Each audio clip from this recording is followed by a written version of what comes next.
E aí, se a obra O Rubor Sanguíneo está na sua lista de estudos para o PAS 2026, pode relaxar que aqui a gente vai te ajudar. Vamos mergulhar fundo nessa peça medieval e desvendar juntos cada detalhe dela. Mas vamos começar com a pergunta que todo mundo deve estar se fazendo. Por que uma música de, sei lá, 900 anos de idade está caindo no vestibular hoje em dia? É uma ótima pergunta. E a resposta, olha, ela diz muito sobre história, sobre arte e sobre fé. Então, vamos tratar essa obra como se fosse um verdadeiro enigma a ser decifrado. E o nome desse enigma é O Rubor Sanguinis.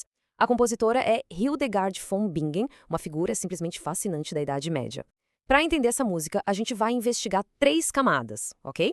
Primeiro, a história por trás dela, depois a sonoridade, que é bem diferente, e por último, os símbolos que estão escondidos ali na letra. Mas calma, antes de ir direto para as notas musicais, a gente precisa dar um passo para trás. Primeiro, é fundamental conhecer a lenda que inspirou a Hildegard. É uma história super dramática, de fé, de sacrifício, e ela é a base para tudo que a gente vai ouvir. A lenda é a de Santa Úrsula, e a jornada dela é o coração da música. A história é mais ou menos assim. Numa viagem, ela e suas companheiras são capturadas pelos hunos. O líder deles, impressionado com a Úrsula, faz uma proposta. Casa comigo que eu salvo você e suas amigas. Só que ela recusa. Tinha feito um voto a Deus. E a consequência dessa lealdade toda é terrível. O massacre de todo o grupo. E aqui está o pulo do gato para entender a obra, a chave de tudo. A morte não é vista como uma derrota. O martírio, que é morrer pela fé, ganha um novo significado com a Hildegard. O tal rubor do sangue deixa de ser sobre violência e passa a ser um símbolo de união com o divino. É um sangue que, na letra, vem do alto, como se fosse tocado pela própria divindade. É uma visão muito poética do sacrifício, né? Beleza, a história a gente já entendeu. Mas e o som disso tudo? Como soa essa fé, essa visão do martírio? Qual é a vibe, a sonoridade da devoção medieval da Hildegard? Agora a gente entra na parte um pouco mais técnica da música, mas prometo que vai ser de um jeito bem simples e fácil de pegar. Então, essa obra faz parte do que a gente chama de canto gregoriano. O objetivo desse estilo não é exatamente entreter, mas sim levar a meditação a um plano mais espiritual. Para conseguir isso, ele tem umas características bem específicas, e 2 são essenciais para a gente aqui: a monofonia e o ritmo livre. E essa imagem aqui ilustra perfeitamente o que é a tal da monofonia. Pensa na maioria das músicas que a gente ouve hoje. Elas são polifônicas, tem várias melodias, vários instrumentos rolando ao mesmo tempo. A monofonia é o completo oposto. É uma única linha de melodia, uma só voz, pura, sem acompanhamento nenhum. Isso faz com que o foco seja total na mensagem e na melodia.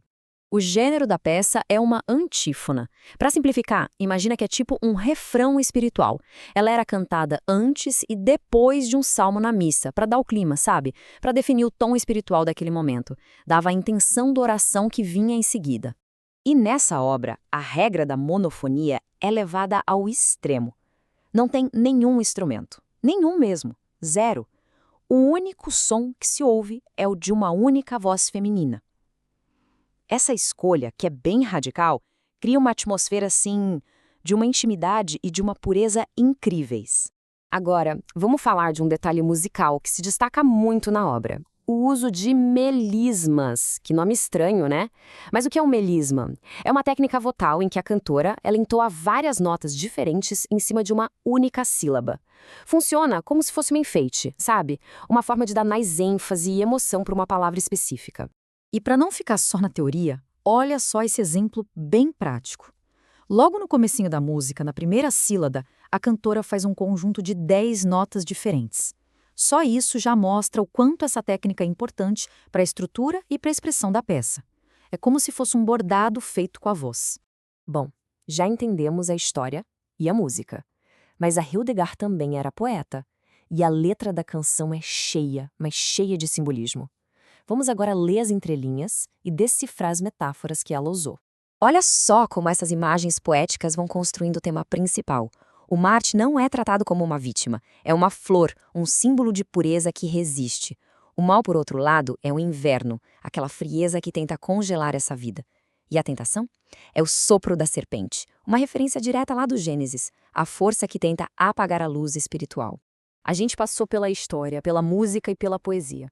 Agora, o momento mais esperado. Vamos juntar tudo.